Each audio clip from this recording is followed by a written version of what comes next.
How open-minded, Quinn, will you be just to seeing if you could see yourself here beyond your current contract? I mean, extremely open-minded. They got an amazing core. Just obviously we've only been here 4 hours, but getting to know some of the guys and how energetic and positive guys are. And then Minnesota being so close to Michigan and just the state of hockey and the passion here.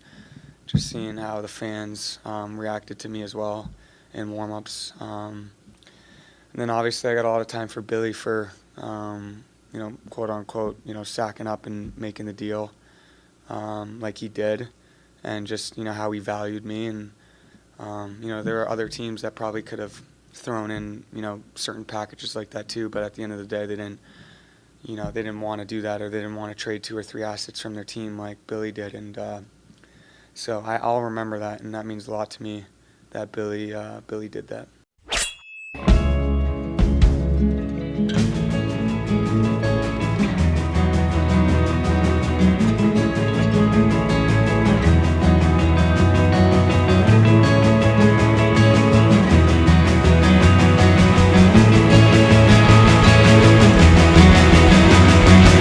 Just heard it there. Quinn Hughes, the man that everyone knew was coming to Minnesota. Sounds pretty open to sticking around, Joe. We're going to unpack that a little bit, but I got to just open by asking you real quick. You wake up Friday morning. You're looking forward to your weekend. You got back-to-back home games for the Wild. What were your plans Friday night? What did you think your night was going to be like? Well, I do have a bowling league on Friday nights, which they start at 5 o'clock, right? So I don't bowl a lot because of the schedule. So there's like 6 of us. So I get sprinkled in when the Wild schedule is, fortuitous, and so I'm like, okay, Friday, there's an off night between 2 games. Like I can bowl this night. So I was actually bowling on Friday, about the 3rd game. I already bowled a 199, 195, the first 2 games. So I was pretty good. Okay. And then we got word about the big trade coming, and it was not a small one. So I left, found a place close by with Wi-Fi that was not loud, and kind of worked with Russo over the phone and kind of just collaborate on our newser and our column and then the lineup story. And so, I think in this business, that there's never like an off switch like you think there might be at some point, but as stressful as those moments are, it's also the most fun part about our job, is trying to do the best in those big moments and own the big moments. And I felt good about our coverage over the weekend. And clearly, in Wild history, you've had some 2 momentous moments, with Kirill Kaprizov signing a record extension in September and now Quinn Hughes trade. And clearly there'll be a lot of ripple effects of this going forward. But it's a good time to be a Wild fan, I think, the way they're playing and who they got and the vibes that are going on right now. Yeah, and gotta give you tip of the hat, Joe, because you've been extracting all of the great quotes of late. Like, obviously, the Wallstedt one went viral. Everyone grabbed onto that. Not enough people gave you credit, but whatever, screw them. Then you get the quote from Billy Guerin. Yeah, I know you were hand deep in bowling balls. Bill Guerin, meatballs when he got the call. Yeah, like I think my story wanted to be like inside the trade or how it happened, the talks, like where to the, all the things that are kind of the art of the deal, right? And everything's different. And so I tried to ask him a couple specific questions in the press conference, like, when did you call? When was the first call? He's at the airport in New York to call the Jim Rutherford, and like who made you make the call and who sparked that. But I asked, when did you find out that the deal was pretty much done? And he was like, I was in the kitchen making meatballs for our Christmas Eve dinner, which if you don't make that many meatballs, you don't know you make them and you freeze them and you have them ready for a big group and like that. So he had a latex gloves on, and then a phone call from Jim Rutherford, and Rutherford's like, hey, I think we have a deal. And so he was making all the meatballs and had a fist bump, and there you go. But yeah, it's interesting. Like I asked all the players too, where you were when you found out, and Kirill was in the car. He had met up with Murat Kuzendinov earlier, and Foligno called him, said, hey, you see this? And Faber was making dinner in his apartment, and Ferrucci was playing with his kids, and like this whole franchise changing trade happens, and it kind of interrupts life a little bit. But yeah, it was a fun weekend. A lot of cool stories, anecdotes, including the one about Quinn Hughes equipment being left in Jersey, which would have been unfortunate for his debut yesterday, but they got it. Yeah, no kidding. That is a very like weird circumstance, especially when you've got a GM who like played in the league as long as Billy did. Like you're not doing a quick diligence check of like, oh hey, we have your equipment, right? Well, yeah, like I think people like obviously like he got a ride to the airport I think from his brother Jack, and so they got there. He had his bag, like his regular luggage, with them. So you probably put that on the plane. It's a private plane too. You don't go through security. You don't do all that stuff like that. It's not like a huge going through LaGuardia. And so I don't know how it was left there. Like it's still in my mind. You're like, oh, you unpack, you take everything out of there, including the hockey bag. And Quinn Hughes said it was his fault, but no one was more mortified than Bill Guerin when they got back and they're in the car on the way to his hotel, and they're like, there's no hockey equipment here.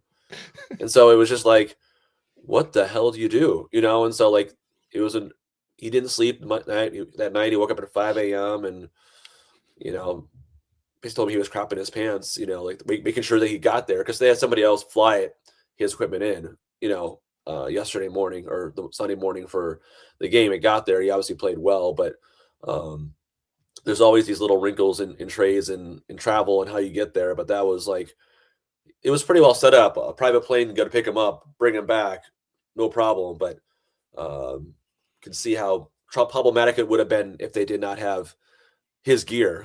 You could probably find some makeshift gear somewhere, but it's not the same. Yeah, not even remotely the same. I being the person I am, can't imagine playing hockey with someone else's gear. These guys who are like so dialed in, so ritualistic, all the muscle memory, like I can't even imagine what it'd be like for them to go out and do that. There's a lot of angles we've got to break down with this trade. Like there's a lot of things that trickle out of it, but at the forefront, like how long does it take when like you and Russo like weren't on this? No one knew about this. This was so hush hush. How long does it take you to just sit back and like digest what happened? Like, is this a good trade, bad trade? Like, is it something that you're just jumping in right on like immediately, or do you have to sit back and just like take a breather? Zamboni's on 7th Restaurant and Bar at 174 West 7th Street, right across the street from Grand Casino Arena. We're going to keep calling it the X. More than just your go-to spot before, during, and after all your favorite downtown events. Zamboni's on 7th is now your spot for late night downtown eats. On game days, event days, and plain old regular days, Tuesday through Saturday. Zamboni's on 7th is now serving their delicious tavern-style pizza, as well as fried specialties late into the night. Check out their menu online at zambonison7th.com or stop by for a few beers, cocktails, or sodas and dig in. Zamboni's on 7th. Before, during, and after. Way after. Because I got like 10 texts from people asking me what's going on, and I'm sitting here like you on a Friday night. I'm like, there's nothing going on for the Wild. I'm going to sit down with the family. We're having dinner. And then I pull up Twitter, and the first thing I see is Buium, Rossi, Ohgren going back to Vancouver. And that's all I see. I'm like, last thing on my mind was Kiefer Sherwood. I'm like, no way Billy's that freaking dumb. Then I'm like, oh shit, did they make a move for Elias Pettersson? That's like a weird move, but okay, like I'm interested. Quinn Hughes never even entered my thought wave. Like, how long does it take for you to piece this together? Well, yeah, I think it was just a huge shock, right? I think, when you hear about the return initially, you're like, oh, it's Pettersson or Hughes. And I think for everybody who kind of followed the story, like it was pretty open that, he was potentially looking to leave and that he said it was time. Both him and Jim Rutherford decided in Vancouver. And then it's a matter of when do you trade him? And Rutherford said that the last few weeks he was starting to talk to teams. And I think the focus initially, they wanted to help, grant Quinn's wishes and being either close to the East Coast to his brothers and his family in Michigan or with the Devils, right? And so I think that's why it didn't really feel like the Western Conference teams were really in it. So there were a lot of Eastern Conference teams that were in it, the Devils and the Red Wings, for example. I think the Flyers kicked the tires and stuff like that. Other teams did. But it wasn't until Bill Guerin called Jim Rutherford on Monday, a week ago, from the airport and saying, "Hey, I know I've saw what's going on. Can we get in on this?" And Rutherford said, "You can, but the odds are against you, based upon what Quinn was hoping to do to get there." So it happened all kind of fast, right? Like they talked about it, and Rutherford's like, "This is what we're looking to achieve. This is what we're looking to get from this caliber thing," which I imagined he would have said a top defense prospect, right? A center, first round pick. And so I think Guerin's like, well, we have all these pieces, right? And we have all these assets. And I'm sure he's thinking they've been working on potential Marco Rossi trades for a year and a half. That wasn't a surprise. I think Liam Ohgren wasn't a surprise because he was probably, I think, dangled in the Sherwood negotiations. I think the biggest one was Zeev Buium. I don't think they really wanted to trade Zeev, and if it wasn't for this being Quinn Hughes, they probably wouldn't have even thought about it. But I think, like he mentioned to us, like they got in late on this, and this is like down to the wire. And if you're going to make an offer and a trade in this something, you have to kind of go big, right? And if that's what they're looking for, and you say, "I'm going to offer you like a Carson Lambos or something like that," or somebody else, a different level prospect, I don't think that's going to get it done. And then they're going to go to the other teams and do whatever. Mm-hmm. So for better or worse, like I thought initially the package was pretty high, but then you're like, it's Quinn Hughes, and you see how he's a top 1 or 2 defenseman in the world, and they're never available. And so I think him going in strong with Jim Rutherford and saying, "This is what we'll give you," I mean, it made it more easier decision for Vancouver. And then that really, we'll get to this soon, but I think it really made a big impression on Quinn Hughes, who, if you guys get to know him, is a huge hockey nerd, hockey nut. Like he knows every player, every situation. He knows prospect pools. He knows all that. So he, among anybody, would know A, what the Wild are offering, and he probably knew what everybody else is offering too, because Pat Brisson, his agent, was involved in everything too. So he probably knew what the packages that were coming in from other teams were. And so for him to see that Wild offered this for him, and they put themselves out there and quote unquote sacking up, as Quinn Hughes said yesterday, it gave him a lot of respect for what Billy did, for what he already knew about him. And so you feel wanted, you feel valued, you feel like, oh man, they went all in on this. And so that helped, other than the obvious of wanting to, open to playing here, him coming to Minnesota and agreeing to the deal. So it did happen fast. This is why it kind of came out of nowhere for everybody, because it was kind of like let's give this call a shot and see if it works. And then once you make that offer, and then they came back to him on Friday and said it's a done deal, then it definitely wasn't impressive how fast it went. And then obviously the turnaround of where he went from Vancouver captain on Friday to all of a sudden in the Wild lineup on Sunday and with Brock Faber and playing extremely well. So you can see how fast the things can change for a team. And this gives them a big boost overall as a team just this year. And then if you have them at the minimum for 2 years in playoff runs, it goes in line with the kind of the window that they've had with these players right now. So at the very worst, you have that. At the very worst, you can, if you can't sign them, which they think they can sign them, they can also try to move him a year from now or the deadline and get something back for him as well. So it's kind of not a win-win situation, I guess, but it is kind of feels that way. How many guys get a chance to get a Quinn Hughes, and you're in a division that has Dallas and Colorado? You have to play one of those 2 teams to get out of the first round again. Either one's going to be a really difficult task. So this put yourself in a position of having a Kale McCarr, Heiskanen, and Quinn Hughes. That'll be pretty fun.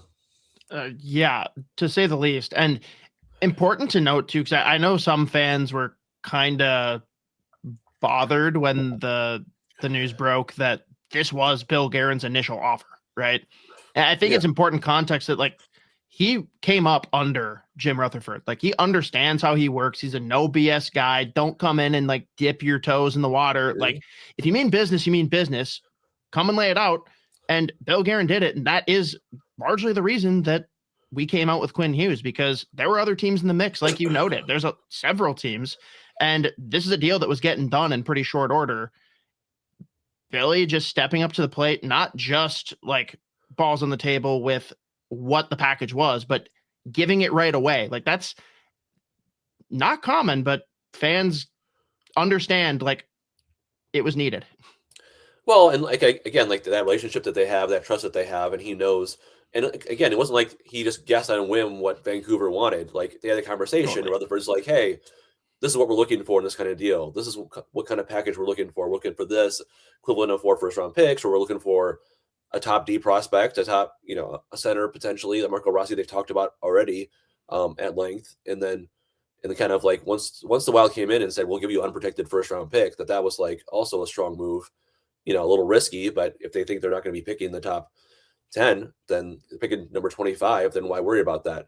So I think, it was both seen as bold and impressive to do the first offer, but also seen as, wow, like you could have waited, but like eventually you're gonna get to Zeev anyways. Eventually you're gonna go, like, you could say all you want about Eurocheck or spot check or whatever. Like maybe if they're in a different window for Vancouver, they probably might have asked for a more veteran defenseman like a Brodin or whatever you want to call it, right?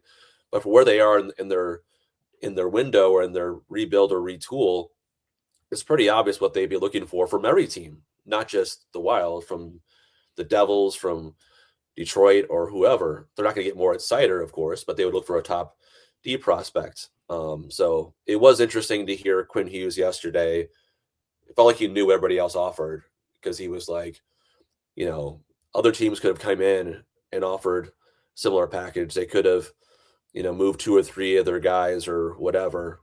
And they didn't want to do that. It's one thing to say you're in, but then it's another thing to actually go in and make those offers. So he had a lot of respect for Bill Garrett and the Wild, and he had felt extremely valued. He said, I will never forget that. So, that is, I don't know if that was necessarily a shot at New Jersey or anybody else. It felt like a reference to other teams that, like, you had your chance, to come get me. And the Wild were the ones that came in with the bold offer and did, and they very well could pay. They reap the benefits of this for years to come.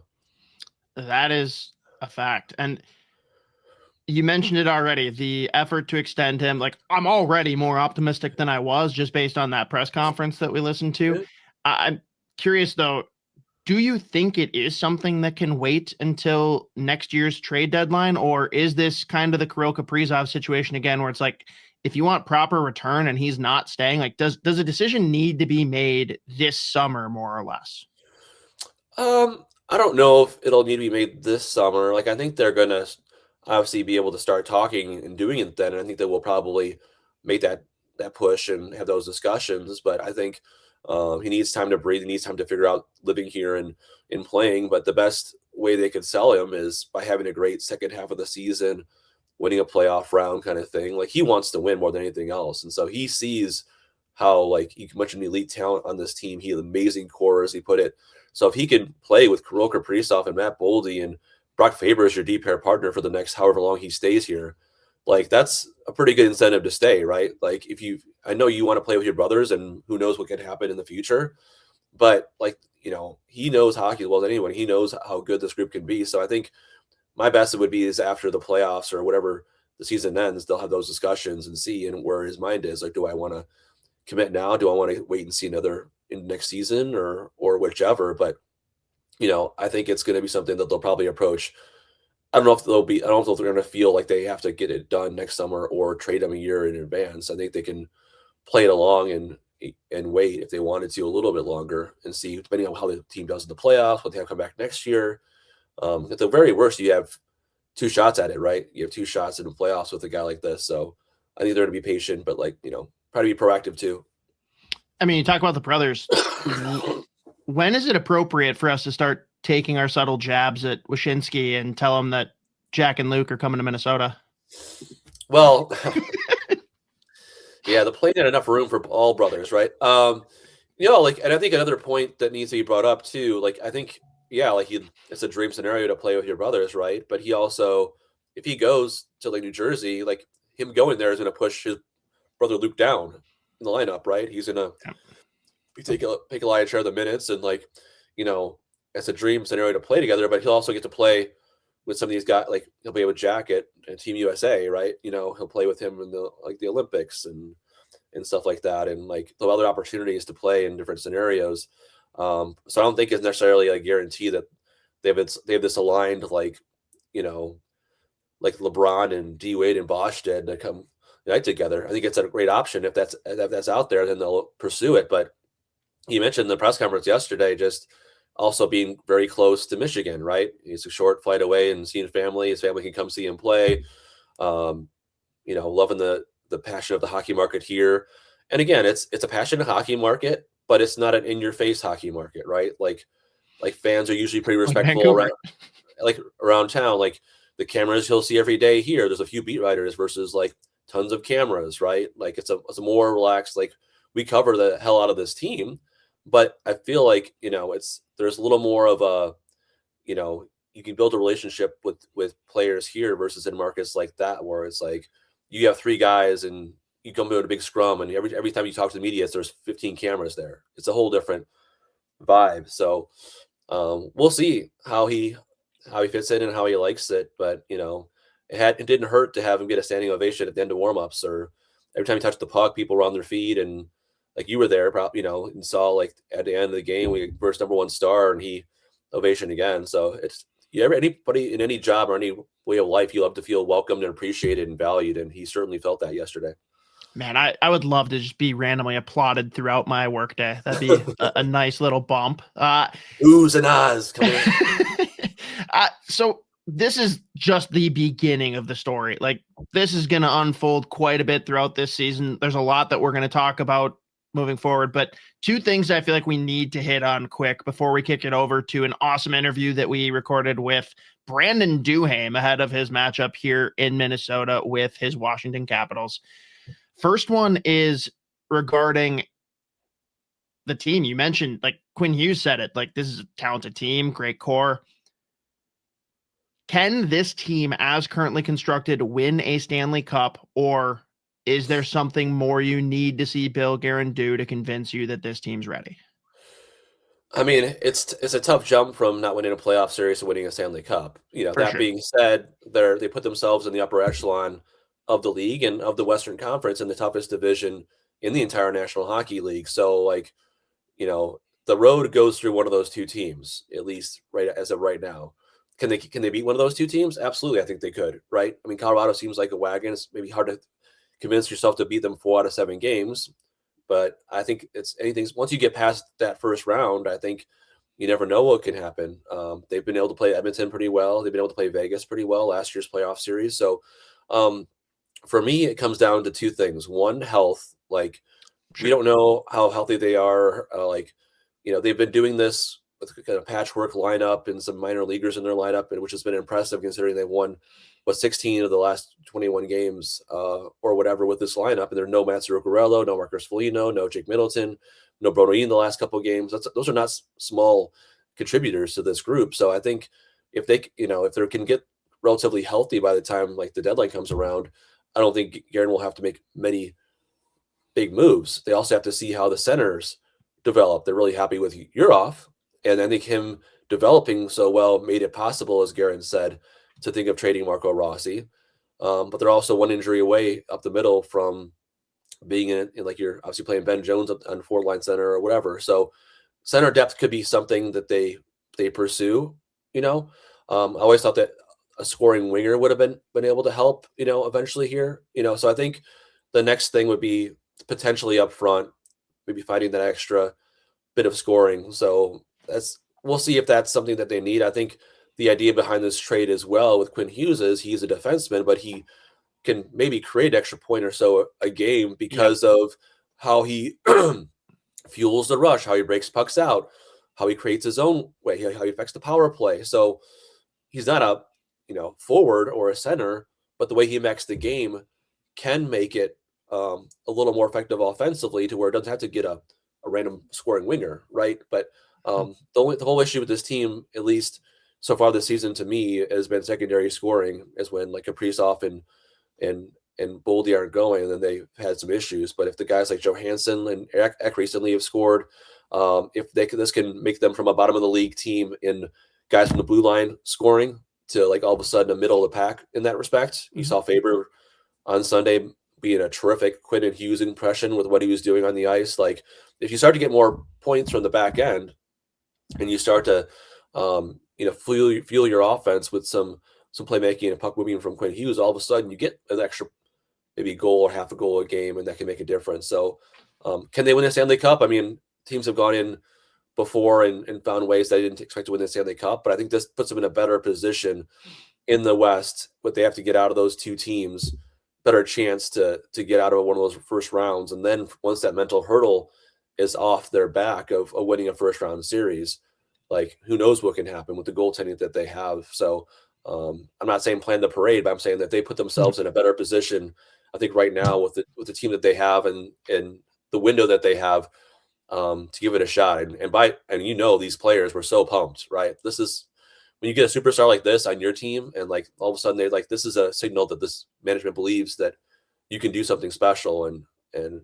a lot of it right now has been really good vibes around the group. Like they don't feel like they're going to lose any game, no matter who's in the lineup. So it's a pretty, and I think, I don't know, you've been here longer than me, but the comments I've gotten from Wild fans, like it's a fun time to be a Wild fan, maybe more fun than it's been in a long time. Both the style of which they are playing, right, and who they have on their team. Like when's the last time they had 3 of the top 20 players in the world?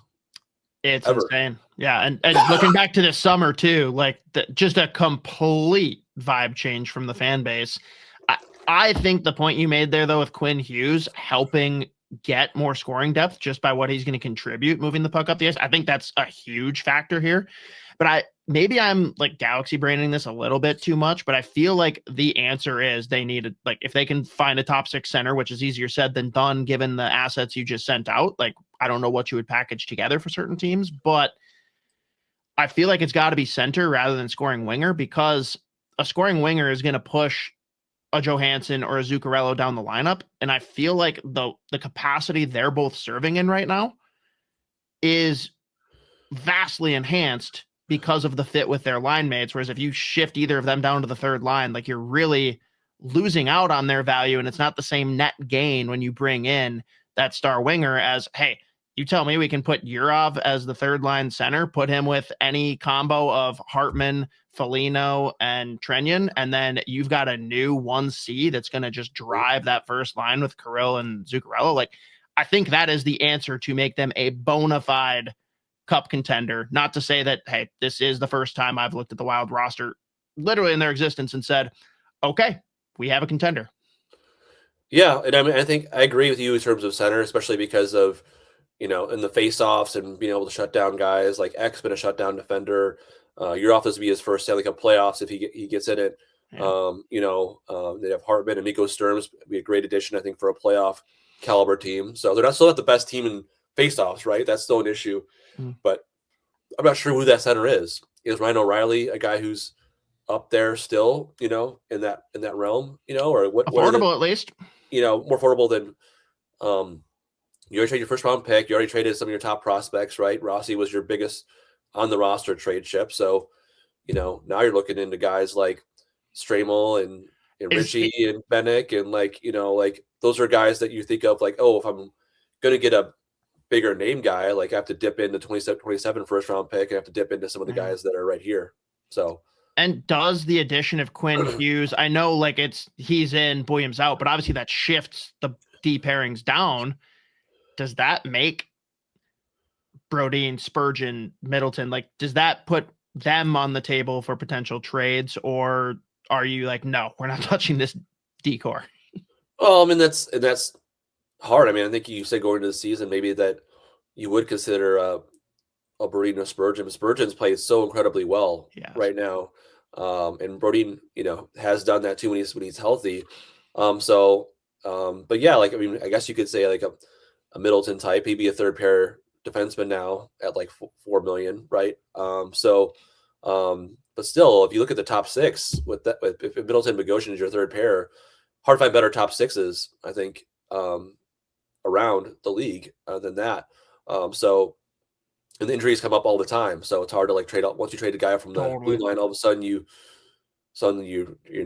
really in need of some help. So yeah, like it's hard to say what the package would be until that happens. But Guerin said, we asked him if he still feels that he has room to make trades. He goes, we can do stuff. And so we'll find out what that is, but they certainly have less needs now than they did before in the summertime. So we'll see. For sure. And then the last piece is just that we talked the whole time about what came in. You mentioned on the front, like Rossi, Ohgren, not surprises, but I'm actually kind of happy for those guys too. Like they're going to have a real opportunity to go in, get meaningful minutes and try and build their game. Especially, I mean, Ohgren going there and playing with some familiar faces like Lekkerimäki, who he talked with in the SHL. Zeev Buium.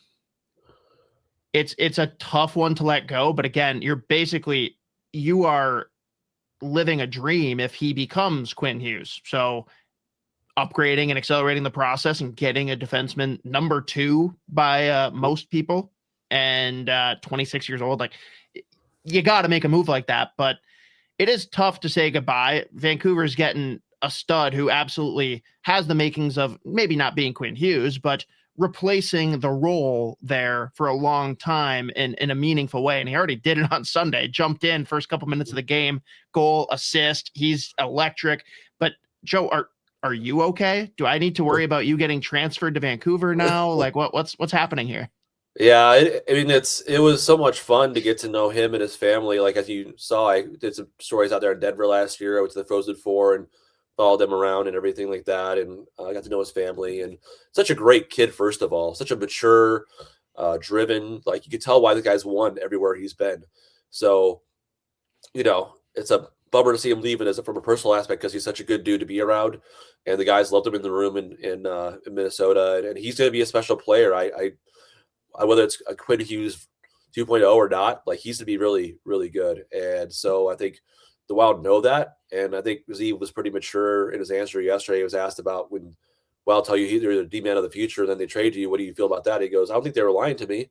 I think they felt that way, but I think they also felt that their team, like it's Quinn Hughes, and so he's like, they knew they wanted to do something faster, and they have a guy like that ready to go. So I think he understood the move. He wasn't hurt or like that they gave up on me. It's like you kind of an honor to be part of a trade with Quinn Hughes, right? I was going to say that, right? Yeah. Like what Mark Parrish has told us several times, like he was shocked when he got traded for Roberto Luongo, but he's like, holy shit, I got traded for Roberto Luongo? All right, this is cool. It's a little bit of a tire pump.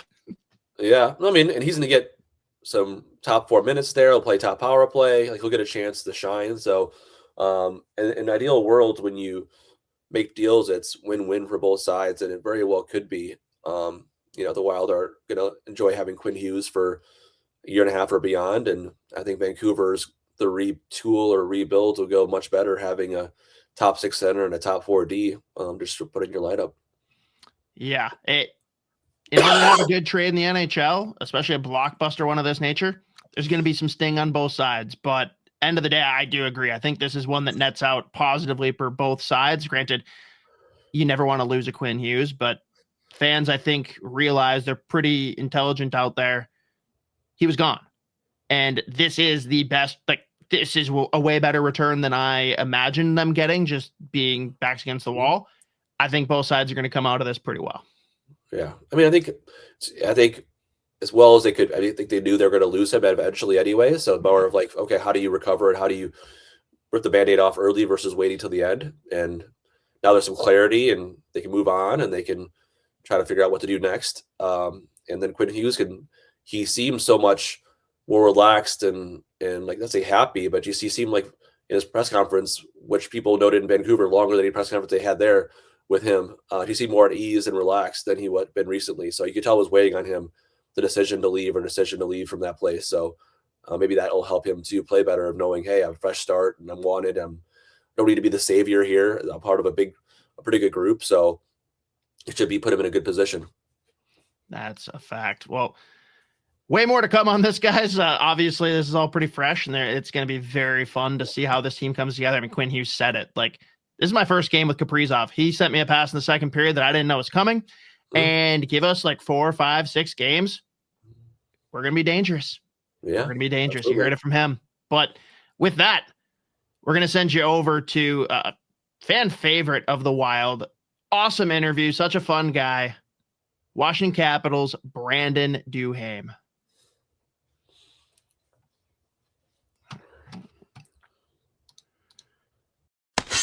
Sundays are fun days at Zamboni's on 7th Restaurant and Bar. They love hockey, they love St. Paul, and they love bingo. Their charitable gambling sponsors are St. Paul Capitals Youth Hockey, and they've partnered with them for Sunday Bingo with great cash prizes, including a $1,000 coverall game. Take advantage of free street parking on Sundays and stop in for great food and drink, cash prizes, and of course, THC raffles during Zamboni's on 7th, Wake and Bake, and Smash Mouth Pizza Brunch Bingo Sundays. Come get it.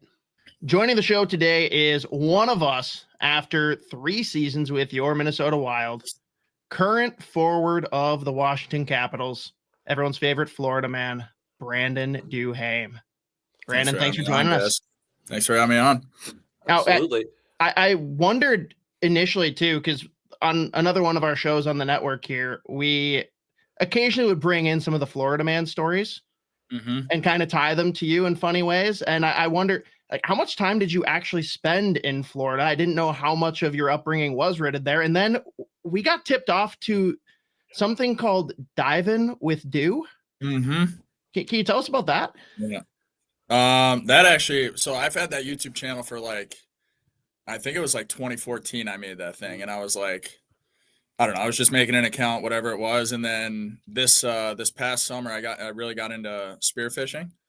Actually, it was probably 3 summers ago I really got into it. And then my mom actually bought a GoPro she was documenting a hike or something, and she wanted to get into it and kind of document it. And I was and then I bought a little mount or whatever for my mask, and I started filming some of the stuff I was doing in the Keys. And it's been 2-3 summers of footage that I got, and then I just figured I'd throw it on YouTube for fun. It's kind of growing. There's a lot of YouTube channels with diving stuff, and figured I'd throw a few in. That's cool. The spearfishing grouper in Florida video. Is that Mama Duhaime doing the GoPro? No. That's one of my buddies that I dive with. That he was filming it third person. Okay, well, everyone check out. It's listed as Brandon Duhaime, but it's at Divin' with Dew. Yeah. I got a video coming soon, so we got to beautiful. Got to grow the channel here. Absolutely. Well, that kind of goes to my next question. We usually ask guys on this. Our name of our podcast is Fellowship of the Rink, Lord of the Rings fandom here. I don't know if you're a Lord of the Rings fan, or if you have a kind of an off the ice kind of nerd itch or something passion that you have that you're into. I mentioned spearfishing, of course, but anything else that's kind of on your list? I was a Harry Potter guy. I think it's kind of one or the other, right? Lord of the Rings or Harry Potter, and I went the Harry Potter route. I was a big fan of it. Would go to the amusement park in Florida, Harry Potter World pretty often. Try to get there every summer. Pretty cool. Yeah, that's I'd say that's my one. I know my buddy Dane here, another writer, did a cool story on you a couple of years ago about Legos, stuff like that. Are you still into Legos, or what's your biggest? No, they are sitting at my. Well, the problem with the Legos is what do you do with it after?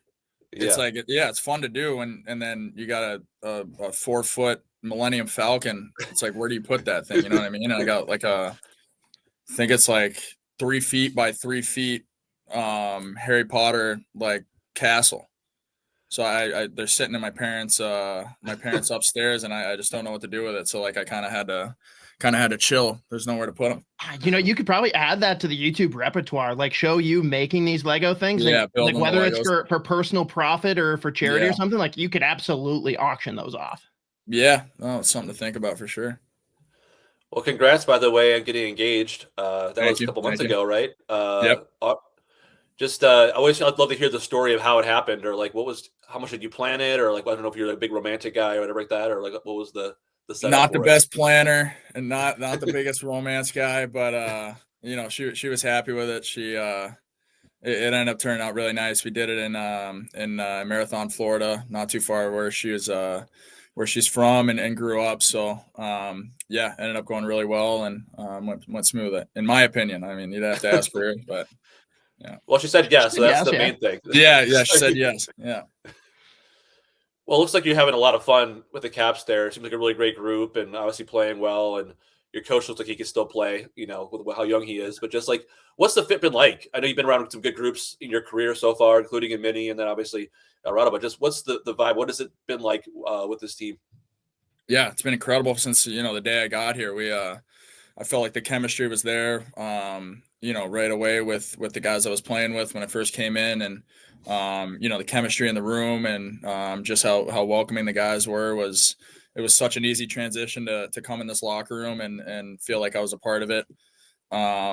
Hockey wise, it's been awesome. Teams, playing incredible. So, from the start of last year, I think we had like an 8-game win streak to start that year. And, we played real well up until, playoffs and second round exit. It was disappointing, but thought it was a pretty successful year as a group.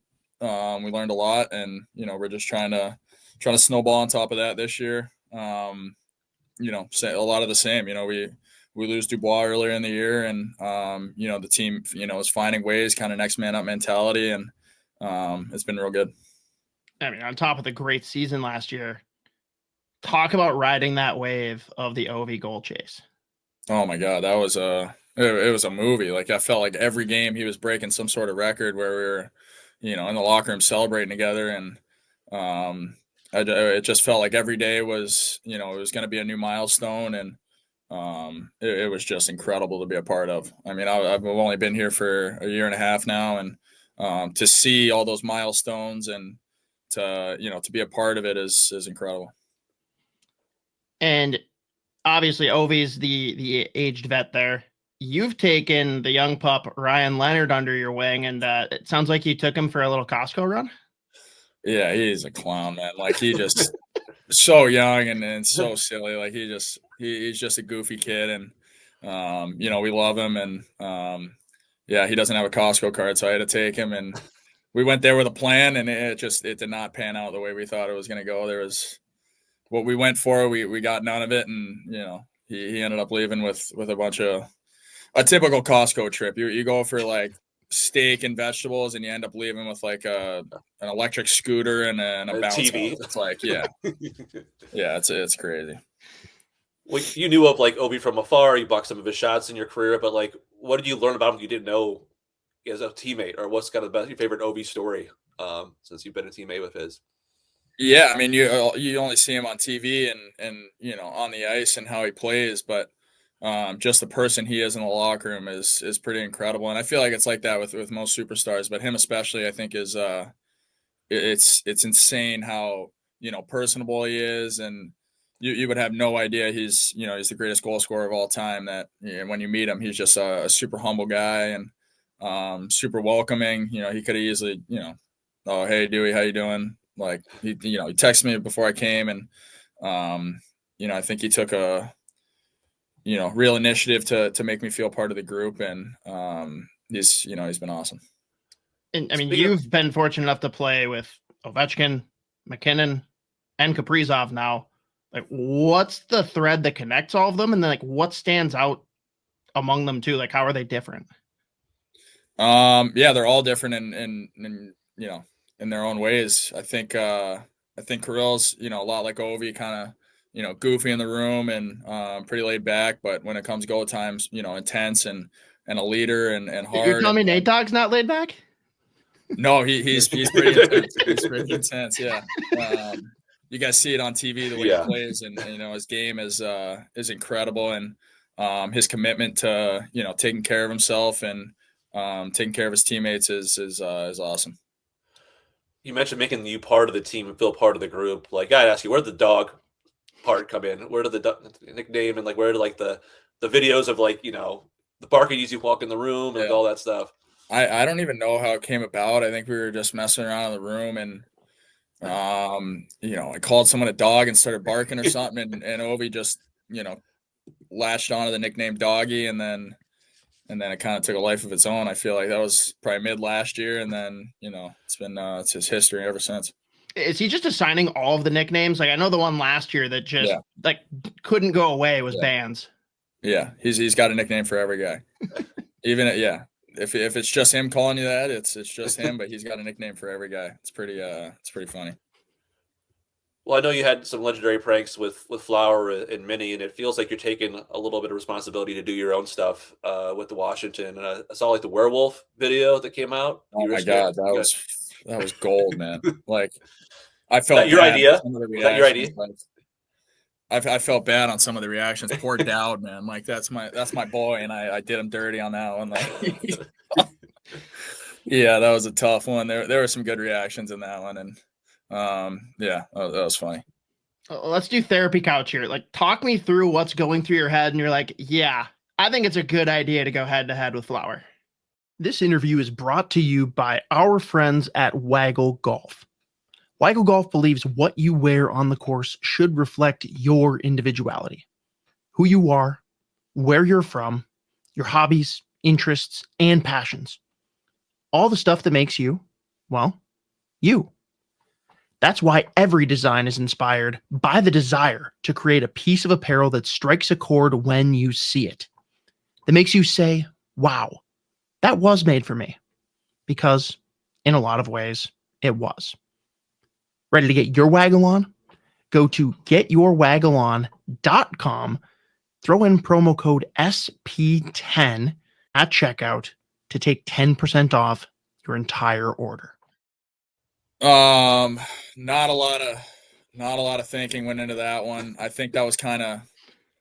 I think he probably did something first, to be honest with you, and we were the young guys, so we were always kind of poking at him, like nothing too crazy, but I don't know how I got dragged under, man. It was all of us doing it, and then all of a sudden I got caught in the crosshairs, and it was not a good idea, and I definitely learned my lesson from the car situation for sure. So I didn't know that there was others though. It wasn't just you. No, it wasn't just me. It was all the young guys poking at him. You know what I mean? And then I just somehow I got dragged into it. But the hard part about the car thing, does he have a credential to the locker room or anything? He does. Is he part of the staff? He's part of the staff, so he'll be. I don't know if he'll be, getting you next week or not. But he's in tree all the time. He doesn't need a credential to get in. So you're gonna have to bring in a team security guard, man, or something. I don't know. Well, that's the thing about the car thing too. Like some of your teammates had to help him out, right? Or I saw them all. They all had Lime scooters like outside the rink in Colorado. So when I got out to the parking garage, I just see like 7 guys driving away on Lime scooters, and I knew something was up. And then went to my car, and it was a rude awakening for sure. Like obviously, like you're a really well beloved guy in Minnesota. I'm the fans, teammates here. Like, what's your favorite memory, or what you leave the organization with as far as your favorite memory or takeaway from your time here? I'd say my first year, just coming into the league and learning the game and how good that team was. I think did we break a regular season record or something, or points wise or something? I think we were close to it, or. Just the team was awesome, and we got bounced in the first round to a good St. Louis team, but just a really good team, and made a lot of good friends along the way. And obviously, you were one of several guys moved at the deadline for. They made a lot of moves at that particular time. Was there any chance that did they circle back at all in free agency, or was there any thought of maybe a reunion there after once you became a free agent? I actually don't remember, to be honest with you. Yeah, I'm not sure. I think maybe there might have been a conversation or something, but I don't think it was anything solid. Is it weird coming back and playing Minnesota, or is it more cool? It was definitely weird. When I left at Del, I think my next game was against Minnesota. Right when I got traded, yeah. They went Arizona to Colorado, and then we played each other. That was definitely weird, and then. The next few encounters were a little off. Now it's a little bit more, water under the bridge, and just try to go in there and play my game. Who do you keep in touch with still? Who are the guys you keep in touch with the most from the group? I'd say Bolds, Fabes. When they came to town here, I met them up and got to hang out with a bunch of them. But yeah, Boldy and Fabes are, I'd say they're my closest buddies. And you'll always be attached to the other Dewey, right? Connor Dewar. Like, you guys still in touch? And like, what do you thought of him moving around a little bit? Yeah, we talk on the phone a couple times a week, and he's doing really well in Pittsburgh, and really happy for him and how his season's going, and couldn't happen to a better guy. Were you guys always like really tight, or was that something that got forced by the media and the fans, turning into Dewey 1 and Dewey 2? No, we came in. I think he was drafted the year after me. I think he was drafted the year after me. So we did dev camps together. You know, pretty good buddies there, and kept in touch. And then we signed at the same time, came into Iowa same time. We're roommates my first year. So yeah, it's been a long friendship, and really grateful to cross paths with him. Any like crazy stories there with you guys being roommates, or are you guys more chill, laid back? We're just gonna play video games. Chill, laid back, video games. Nothing too crazy from us. A guy that's very unique here. You got to know him well, Joel Eriksson Ek. It feels like he could lead the league in scrums per 60, or just guys wanting to punch him in the face. Like what's he like as a teammate? Did he get voted for punchable face or anything like that? Yeah, that was like number 4 or 5, I think. Well, it sounds like it was mostly his teammates that voted it too. Yeah, I could see it. I could see it for sure. Yeah, like, what makes? I mean, there's certain guys in the league that are like that, I guess, right? But like, what makes him just one of those guys where obviously you love him on your team, but you probably you'll be. I think just how hard he plays. He plays such a shutdown game, and he's always in your face, and he. He's finishing checks. He's, stick on puck. He's over top of pucks defensively. Like, he just frustrates. I think he just frustrates guys to the point where, he might not even be doing anything net front, and he's just standing there, and the guy's gonna, sucker him or something. Like, he plays that hard, and he's that frustrating where, I think it's his game that does it for him. Like, I remember Foligno got hit really hard in a game early this season. I'm like, that the hardest you've ever been hit? He goes, no, Ecker in practice got me one time. Was the hardest I've ever been hit. Like I wasn't sure if there was a time where you're like, oh, just take it easy a little bit, man. This is like, no, he's got one gear. He's got one gear. He's like, yeah, I went and hit Ecker. Mm-hmm. Is there anyone that, like, when you come back to play the Wild, or whether it's here or there, is there anyone that you look forward to going head to head with, like get a chance to get your licks back now that you're not teammates? Maybe if Flowers and go after him or something, but no, nothing like that. I think it's just another game, and just try to prepare the right way. And a lot of great players over there where you gotta be on your toes and ready for a hard fought game. You mentioned Obi before. I read something where like he always has Subway like picked up before the game before the flights. Like, what's his go? Like, is it six pack in a Subway? Is that what it really is, or like what do you? No, he definitely goes at the Subway sub. Comes on the plane, and we're all excited for it. And he's got the bag of hot Cheetos that you guys all see when he's boarding the plane. I won't tell you what he gets on it. I think that's it's a secret. So, but yeah, it's a routine that he gets a 6-inch sub every road flight. Yeah, off the ice, what do you miss the most about Minnesota, and why is it Billy Sushi? Billy Sushi's elite. I'll probably end up getting dinner there. I think we're there for a couple nights, so I'll probably get dinner there twice and lunch twice. But Minnesota. I think it was the fans that were awesome. The small town feel, also being a big city, was pretty cool. And the friendships that you make and the people that you meet along the way. Whether it was Billy Sushi staff or Minnesota Wild staff, everyone is so welcoming and just awesome people and awesome organization. Because you were like in the North Loop, right? Or you were like in Minneapolis when you? Yeah, I bounced around everywhere. I think 3 years I was 3 different spots, so kind of got the whole experience there. Got the whole restaurant scene pretty much. Yeah, on tap, like from sure. Horzana and all that stuff like that. So, mm-hmm. What's the wedding plan for? Are you guys already doing that, or is it kind of put off for a little while, or kind of? We're trying to figure it out now, but stressful work, to be honest with you. Yeah, it's a lot of work, and I didn't realize it was that much, but we're chipping away. So how much of the work are you actually allowed to contribute? Not a ton, to be honest with you, but yeah, she's incredible. She's doing a great job planning and stuff. So big credit to her. What's your favorite hockey wedding you've been to? You see all these epic videos all the time of over the summertime, like people like Dumba's was pretty cool this summer. Dumba's was really cool this summer. A lot of good memories there, and a lot of the Minnesota guys were there, so that was pretty cool. What's the highlight that you can actually talk about? I'd say the dance floor. The dance floor was pretty electric throughout the wedding there, so I'd say that. Who stole the show at the wedding besides obviously the bride and groom? Like who does everyone remember and talk about from that wedding? Probably Dewar. He's the man. I think he's electric. Whatever he does, even if she's just sitting there, we're all laughing. Like he's the guy. I wasn't sure if like Bogosian started to sing or something like that. He's electric. He's electric for guy. sure. Yeah.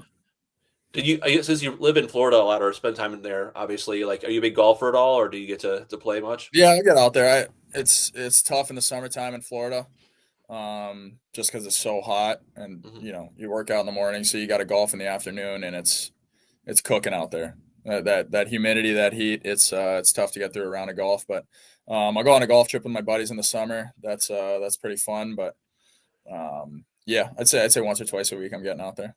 Is it like a new spot every summer then? Like, how do you guys go about picking where you go? Yeah, the past 2 summers we did the same spot, and then this past summer we did a different spot. So now we're kind of branching off and trying a bunch of different areas. So, what's the best place to go for a golf trip that you've gone so far? Stream Song, and I don't remember what, the Bowling Green, maybe. It's like kind of in the middle. I think it's an hour away from Tampa inland. And that's a really cool spot. It's kind of in the middle of nowhere. It's got 3 of like the top 25 public courses in the US.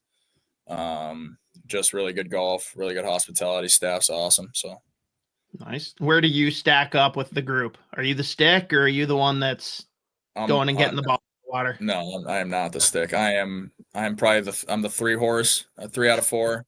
Okay. Could be the 4th at any given moment. It really depends. So just like being out there and hanging with my buddies. Did you watch Happy Gilmore too? I did, yeah. Not quite. I mean, it wasn't anything close to 1, but with the new times and this day and age, it was solid. It was never going to be the first one. No. It couldn't. Right, the bar was too high. At least it won't be a 3. Yeah, probably. We'll see. That's when it all goes down. Final question, brought to you as always by our good friends at Waggle Golf.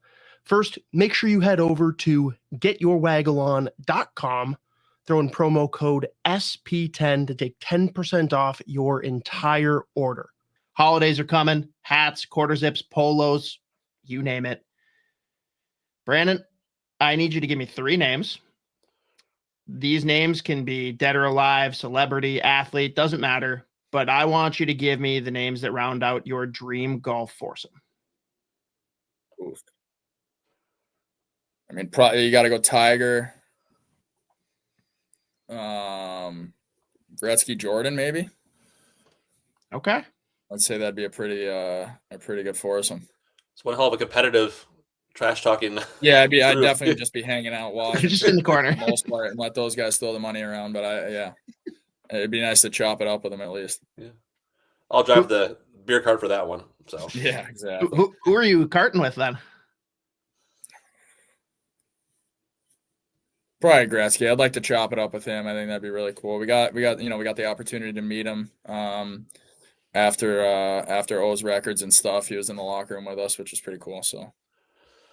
Well, I'm sure the whole thing was pretty much like you mentioned, like it was like a movie or like a TV. Like the crowds that followed you guys was something probably that was like the hotel. I don't know if the hotels were extra security or what was like the. It was like Cash Patel was in the room just hanging out. Like it was crazy. Like the celebrities, the big names, the people. Like it was pretty electric. Fun stories to tell later on in life and tell your family and stuff like that. I'm sure. So yeah, for sure. Kids, for sure. Well, thanks so much for joining us. Looking forward to seeing you in person in a few days here in Mini. Enjoy some Billy sushi once or twice before I see you. But keep your head up because Flower is in the building somewhere. Yeah, so. We'll have to cut his credential or something for one game. But thanks so much, Brandon. Appreciate it, man. All right, appreciate it, guys. Thank you. Zamboni's on 7th Restaurant and Bar right across the street from Grand Casino Arena in downtown St. Paul. You'll find a joke at 8 p.m. on Wednesdays. Enjoy happy hour food and drink specials when you stop in for the shows. Or if you've got something to say and enjoy stepping into the spotlight, go to zambonison7th.com and sign up to join the show. Spots fill up fast, and they do cap the number of comedians each week, so do not delay. Also, stay tuned for details on their once-a-month Friday night comedy show, Freaky Funny Fridays, beginning Friday, November 21st, featuring some of the hottest comedians in the Twin Cities. Zamboni's on 7th is a joke, but only on Wednesday evenings.